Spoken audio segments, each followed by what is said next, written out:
제대로 듣지 못하고 교육부 장관이 임명되었습니다.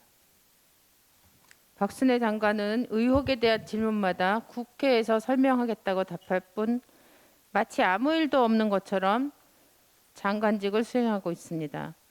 장관 임명 이후에도 계속해서 새로운 의혹들이 제기되고 있습니다. 또 다른 논문 중복 게재 사실이 드러났고 그 과정에서 표절로 인한 논문 투고가 확인되었습니다. 이는 지울 수도 감출 수도 없는 사실이 되었습니다. 이뿐만이 아닙니다. 논문 대필이나 수상 실적 위조 등으로 대표가 구속된 입시 컨설팅 업체로부터 자녀의 생활 기록부를 첨삭받았다고 합니다. 생활 기록부 작성과 정정 권한은 오직 교사와 학교에 있습니다. 현행 초중등교육법에 따른 교육부 훈령, 학교 생활기록 작성 및 관리 지침에 의하면 학생부 정정은 객관적인 증빙 자료가 있는 경우에로 한정하고 이 경우에도 학업성적관리위원회의 심의 절차를 거쳐야 합니다. 만일 박순애 교육부 장관 아들 입시 컨설팅 과정에서 생기부 유출 및 정정 의혹이 일어난 것이 사실이라면 엄연한 현행법을 위반한 것입니다. 지금 교육계는 600만 아이들을 대신해 교육부 장관만이 지켜낼 수 있고 지켜내야 할 지방교육 재정 교부금 논란, 반도체 인재 육성이라는 명분으로 추진되고 있는 지방대학 죽이기, 국가교육위원회 출범, 국가교육과정 개정, 제대로 치유되지도 못한 코로나 상처에 더해지고 있는 코로나 확산 등 준비하고 해결해야 될 문제들이 산더미처럼 쌓여 있습니다. 범법 의혹까지 제기되고 있는 무자격자에게 대한민국 교육을 맡길 수는 없습니다.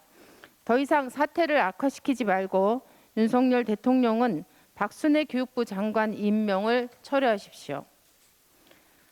더불어민주당 대우조선해양 대응 TF는 어제 저녁 노사 간 협상이 진행되고 있는 대우조선 파업 현장을 찾아 원하청 노동자, 대우조선해양회사 측 현지에 내려온 노동부 장관까지 만나고 왔습니다.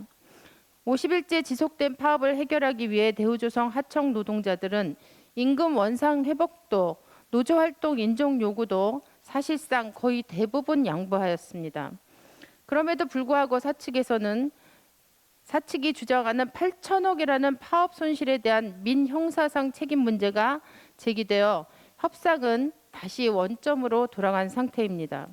심지어 노조 측은 손배소도 받되 일반 조합원을 제외한 지도부가 책임을 지겠다는 전향적 대안까지 회사 측에 제출했으나 협상 타결이 이루어지지 않고 있었습니다.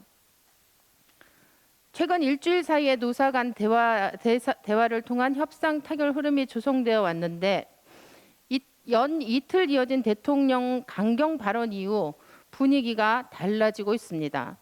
정부가 갈등을 조정하는 게 아니라 갈등을 조장하는 게 아닌가 우려될 정도입니다. 대우조선 사태는 기업 차원을 넘어선 문제가 되어버렸습니다. 계약 수주가 줄을 이어도 산재 위험과 저임금으로 일할 사람을 구하지 못해 배를 만들 수 없는 게 우리 조선업 현실입니다. 이대로라면 세계 1위 조선업 강국의 위상은 지속 가능성을 가질 수 없습니다. 대형 철제 도쿠위에서 진행되고 있는 농성 현장에 공권력을 투입해 문제를 해결하려는 것은 모두가 피하고 싶은 비극적 사태만을 초래할 것입니다. 제2의 용산 참사가 불을 보듯 뻔합니다. 아마도 윤석열 정부는 도저히 감당할 수 없는 정치적 위기 상황에 직면하게 될 것입니다. 시간이 없습니다. 아무 결정권 없는 하청업체 사업자와 노동자 협상에 사태 해결을 맡기지 말고 눈물의 양보를 한 노동자들이 더 큰 희생을 감내해야 하는 상황을 막기 위해 윤석열 대통령이 나서야 합니다. 이상입니다.